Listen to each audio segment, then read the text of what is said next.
هدول الأصحاب كل حدا،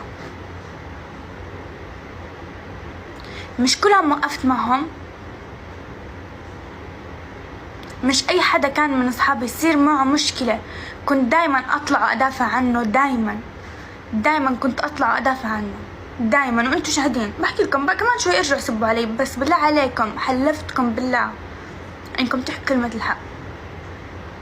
كلهم وقفت معهم كلهم، وإيش ما صار معهم مشكلة طلعت دفعت عنهم، حتى لو صار علي هجوم طلعت حكيت عنهم عادي، طلعت ودفعت عن الكل الحمد لله. لا طبعا أنا حرفيا تعرفوا إيش يعني حرفيا ولا حدا من هدول شفتهم، ولا حدا.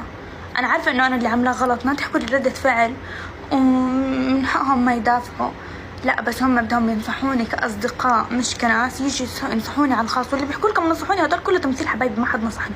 إذا مفكرين حد نصحني